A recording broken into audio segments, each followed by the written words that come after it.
other tips would you give for kids out there and teens who want to be drawing the Liffa artwork? Okay, so you have to think first of the drawing. You should think everything is big shapes. Like we have the letters again, I'm going to the consonants and the vowels, and you can create amazing novels and stories with that. You can also do that with shapes. So think when you look at things in the world now, from now on, don't be, oh, I can't draw a hand. I can't draw a dragon. A dragon, that the idea is horrible. No, she has a circle for her muzzle, and she has a biggest circle or an oval for her head. And you can see her arms are long rectangles that can be rounded in the corners. So if you start sculpting the paper, you can draw any dragon, any creature you want. Just start with the simple basic shapes. And then the more you sculpt, the more you can add detail. So you only think of detail after. When we start drawing someone, we don't start by drawing the little eyelashes.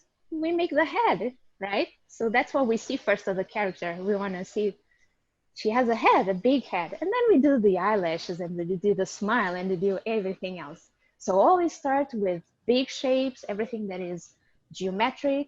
And then once that is in the paper, then you can decide, oh, I'm going to sculpt it. Her hand can be like this and her hair can be like that. Also, use your body, because everything is, even a crane.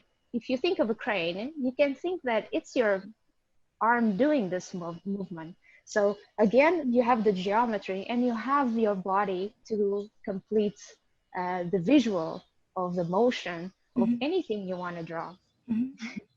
Another thing, don't be intimidated with supplies. If you want to do with a pencil, that's fine. And if you want to do it with crayons, that's even better, because you just ignore the fact that, oh, these are expensive supplies, so I have to do really well now, or I really want to do this beautiful art. You just leave that idea on the side and you just go for it, and you put a lot of water and you put a lot of color, and then you do the shapes and then you try to sculpt it. And if it doesn't turn out okay, maybe she's not Liffa, maybe she's her cousin. Why not? Love that. And with techniques in drawing to shade and then to do outline, how do you define those different layers? Okay, so it's again the same way of thinking. Always go from general to detail. So after you have established the shapes, you have to decide where the light comes. So everything, if we decide that the light comes from this direction, everything that is on this side of the lines, they have to be shaded, they have to be darker, they have to be thicker. Everything that is closer to the person, it has to be more defined. Like my hands closer to the camera, they're more defined than everything that is blurry on the side. So we're not going to put a lot of detail on the background. And when we have a composition like this, let me see one here. If we have a composition like this, and I want people to look at a part that is important, I'm going to focus all my details on that.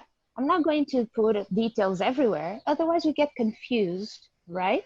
So everything is going there. If you think about it, Liffa's face is what I want you to look at. So I made her wings curve around it like a halo, and our eyes, without thinking, are going to focus on her. Even if we look at, she has this pose that she's holding the bird like this, but the bird is pointing up. So the bird is going to point again to her face. So there's only one element in your drawing that really matters, and everything around it, they are secondary characters. They're just supporting that focus, that information that you want to transmit to someone. I don't know if I'm confusing. Not at all. I'm saying things too hard. No, that's fine. And then with the flowers, how did you draw those? How do you make them look like flowers? Okay. I knew that I wanted the flowers to be big and not rigid. So instead of tulips, I wanted something to be flowy because she's quite heavy and she has all those scales and horns. So for contrast, I wanted it to be delicate and flow in the wind. So I made them very organic, and you don't have to think about, oh, is this like, do you make like a measured? No, just just go and put a shape of a silhouette of what you think a flower would be, and then you sculpt it, and then you add the detail, and then you add the color. So once you have that shape or that idea of what a flower is going to occupy on the composition, it's much easier. I also have the spikes on her. She has a sunflower. Sunflowers have a lot of spikes. So in between the delicates, I added some of those spikes just to make a balance with the composition, to bring us back to Liffa. Lastly, the tips. Any takeaways that you'd like to give for kids and teens who are going to do the drawing, and adults as well? Draw big. I advise to draw always. You have the A4 size there. Yes. It's like Europe. It's like Yeah. Europe. Okay. Yeah. So A4 for me is the minimum for a good drawing. So everything that is very constricted is going to be frustrating because you have a lot of things to do. And then you just have to think of the shapes, but also of layers. And this is fun because it's like placing things in front of each other. And if you think we have the frame first, do you have to do the frame like I did? No, you can be creative. Change the elements. Make it like fire or like thorns or like anything you want. So think of each element as separate. First, I do the frame, and then I do a little, just half a frame of what is next. And what is next is the flowers. Do I want to do those flowers? Maybe I want to do carnivorous flowers. Maybe I want to do something different. So they can always repeat the drawing, but they can put their spin to it. And then there's the main character, and you have to decide. You put it in the middle if it's a superhero, and you put it in the top corner, or this top corner, if you want the composition to flow and to focus on one point. So if you see superheroes, they go in the middle. You have Superman and Spider-Man, they always go in the middle because it comes from Renaissance, and having the religious figures were always focused in the middle. So it's a composition that comes from far, many centuries ago.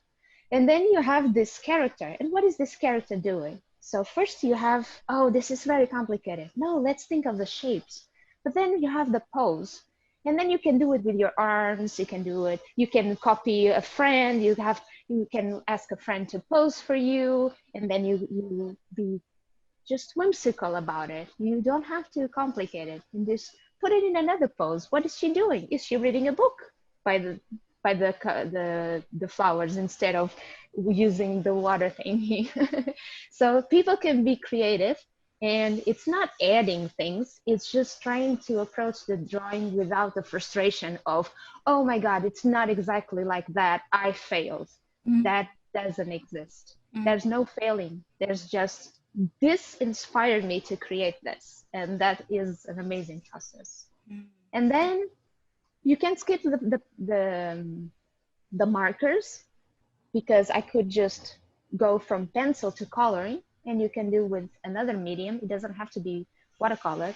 Pencil is easy to control. Crayons can be a lot of fun. I discovered painting with crayons at the age of 30 above, and I had a lot of fun, because when we are coloring, we tend to want to color like we write. This is very strict. And when we are coloring with a crayon, we hold it like this, and this is fun because there's no control. So it's just coloring and joy. So there's also those shapes that you can just, a mass of blue behind it, a mass of orange for her face. Once you have the big shapes, you always sculpt and always go to detail. I keep repeating because you'll remember later. I think that's it, going from the general to small, and don't be upset and don't have to compare. It's just using my sketch as a starting point. for your creations. And we chose springtime theme because we're here in Australia having spring here now. The colors you chose were very spring, and I saw them as being quite female. What are some more male colors that you would say would be good to use if boys wanted to change them up?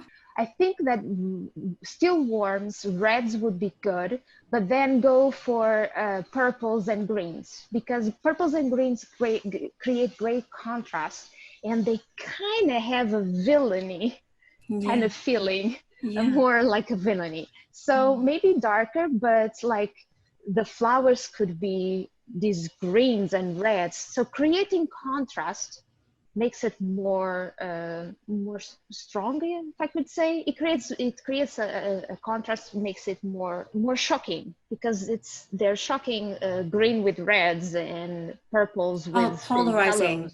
Yeah, yes. polarizing. That's a good one. Yeah.